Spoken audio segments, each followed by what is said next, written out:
What's up guys? So ngayon ay tuturuan ko kayo kung ano nga ba ang hawak-hawak ko.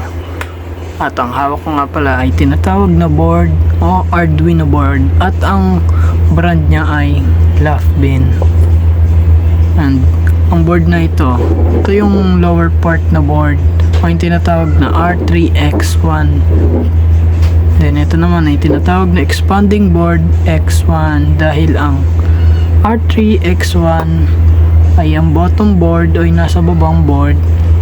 Dito natin ilalagay lahat ng input or code.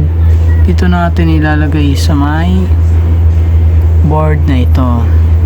Then para mailagay natin yung code na nilagay natin ay dito natin siya ilalagay or dito natin isasaksak yung wire uploader na connected sa computer or sa kung anumang device na pwede nyong gamitin pang upload dito sa Arduino. Then ayun, ito namang part na to, dito natin ilalagay yung battery. Yan, sa part na yan.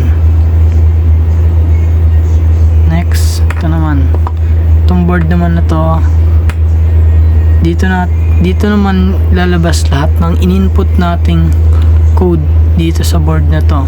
Dito naman siya lalabas. Kumbaga, ito ang input, dito ang output. Dahil ang board na ito, dito lahat nakakonect. I mean, lahat ng motor at sensor ay dito nakakonect. Dito nakakonect yung mga parts na ituturo ko sa inyo mamaya. Yan. Dito. Nakakonect yan. So, ito, tuturo ko na sa inyo kung ano yung mga dapat isaksak para hindi kayo malilito.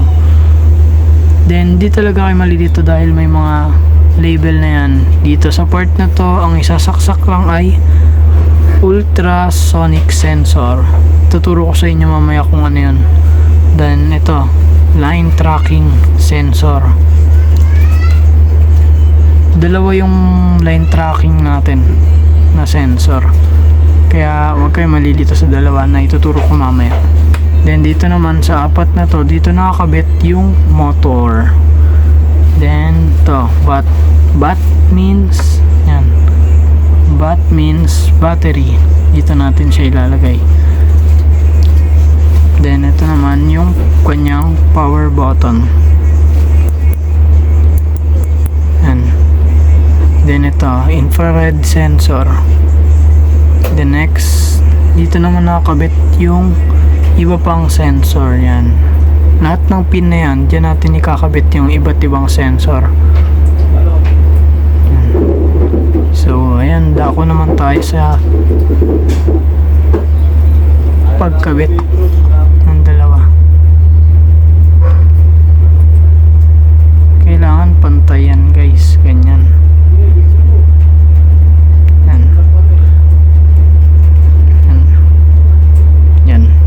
Nakapasok na yan, goods yan. Make sure lang na pantay yung pagkakasaksak nyo sa mga pin. Yan, may edge dyan. Yan, ayun yung pala tandaan na tama yung pagkakasaksak nyo sa pin. Yun na yun. Ito ang input, dito ang output. Okay?